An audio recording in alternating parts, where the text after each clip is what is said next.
Hello everybody. Uh, Thought I'd do a video, an update on mostly Arrow, a few other ones I've got recently. I've not been on YouTube for a while, so I got a new job about 2 months ago. It's like been a big step up from my old job, but basically in my old job I just wasn't earning enough money. So I've had to sort of go into more like a management role in a different company.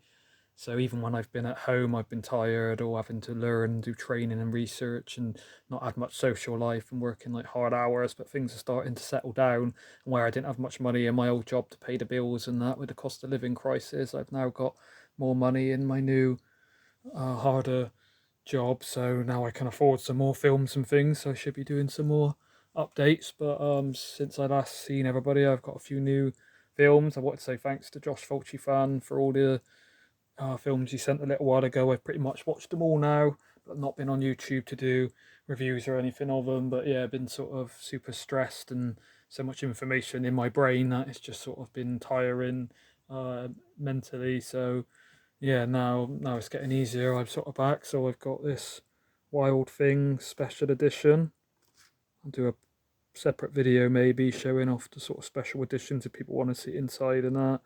Um, this is a good film, more like a kind of thriller where some sort of woman accuses a man of rape, and then it all sort of spirals from there. Kind of surprised Arrow did this one.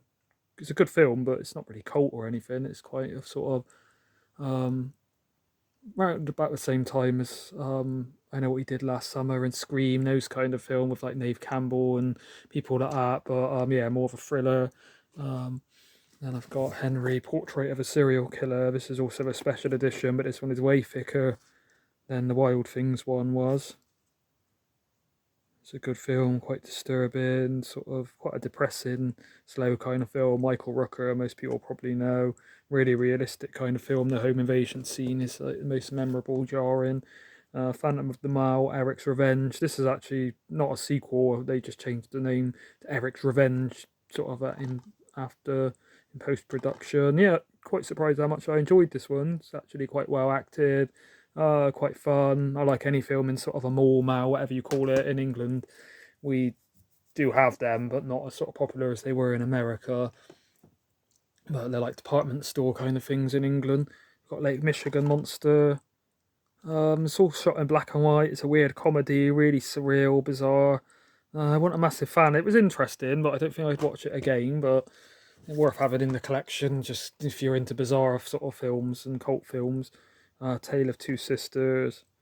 This is, I think this is Korean. This is one of the best Korean sort of Asian films. Already had this one from Tartan Asia Extreme, but nice to have a good version with a lot of special features from Arrow. Yeah, real creepy sort of film with a twist. Don't Go in the House. This one was what they used to call the video nasties on the video nasties. I think it was on the B list and got removed in the end, but yeah, I was quite surprised how good this was. I thought it'd be kind of throwaway slasher, but it's actually a bit deeper and more sort of intellectual. Wreck. I'm sure most people have heard of this. This one's Spanish. I'd say the best sort of found footage film I've seen, and one of the scariest kind of creepy films. Slipcase, not special edition or anything, but oh yeah, the last three have all sort of had slipcases.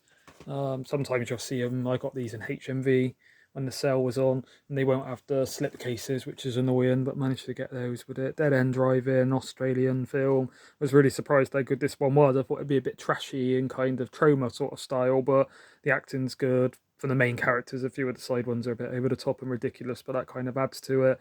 Sort of Mad Max apocalyptic kind of feel.